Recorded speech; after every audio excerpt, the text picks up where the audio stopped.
Bismillahirrahmanirrahim. Alhamdulillahirabbil alamin.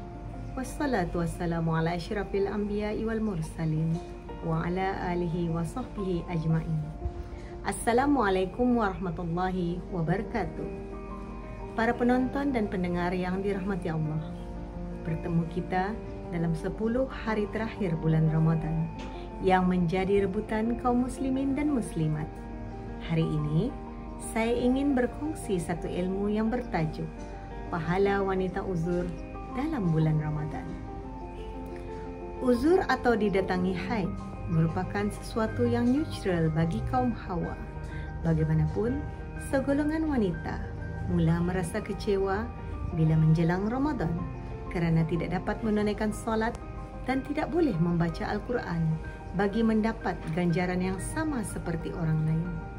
Percayalah, Allah itu maha adil dan pastinya tidak sekali-kali Dia akan membiarkan kita kerugian dan terlepas tawaran yang begitu besar dalam bulan Ramadan ini. Cuti tidak boleh solat dan puasa bukan bermakna kita tidak boleh melakukan sebarang amalan atau ibadah lain yang boleh menambah pahala kita. Lebih-lebih lagi pada bulan Ramadan yang segala amalan dilipat gandakan pahalanya. Banyak lagi amalan yang dicintai Allah dan ibadah sunnah yang boleh dilakukan. Antaranya ialah menyediakan makan dan minum kepada orang yang berbuka puasa. Renungkan hadis yang diriwayatkan oleh Zaid bin Khalid Al-Juhani radhiyallahu anhu bahawa Rasulullah sallallahu alaihi wasallam bersabda, "Sesiapa yang memberi makan kepada orang yang berpuasa, dia akan mendapat pahala yang sama dengan orang yang berpuasa dalam keadaan pahala orang tersebut tidak berkurangan sedikit pun." Riwayat Tirmizi. Bersahur adalah antara sunat-sunat puasa yang besar pahalanya.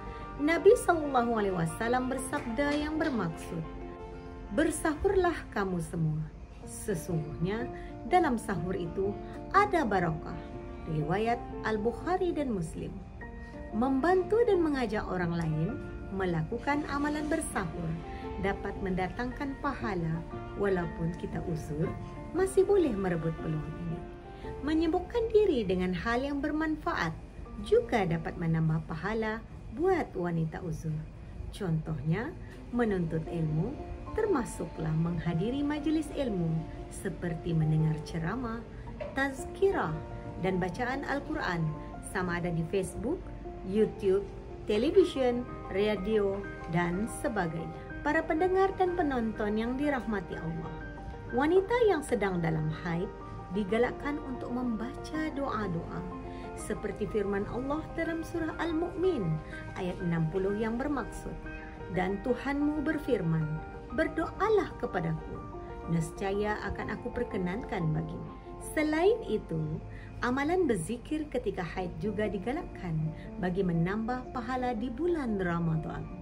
Hayatilah hadis dari Abu Hurairah radhiyallahu anhu bahwa Rasulullah sallallahu alaihi wasallam bersabda, "Tidak ada kaum atau seseorang yang berzikir kepada Allah kecuali mereka dikelilingi oleh malaikat-malaikat, diliputi oleh rahmat, turun kepada mereka ketenteraman, dan Allah menyebut mereka sebagai orang-orang yang di sisinya."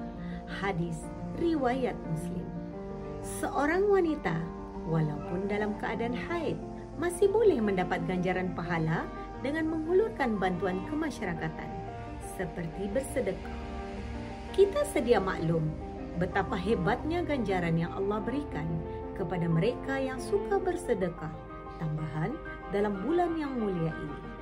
Dengarkan sabda Rasulullah sallallahu alaihi wasallam yang bermaksud, sedekah paling utama adalah sedekah di bulan Ramadan.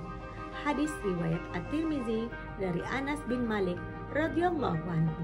Para penonton dan pendengar yang dirahmati Allah, meskipun terdapat beberapa ibadah yang tidak boleh dilakukan wanita dalam keadaan haid, namun peluang untuk merebut ganjaran yang besar dalam bulan Ramadan masih terbuka luas untuk amalan yang lain.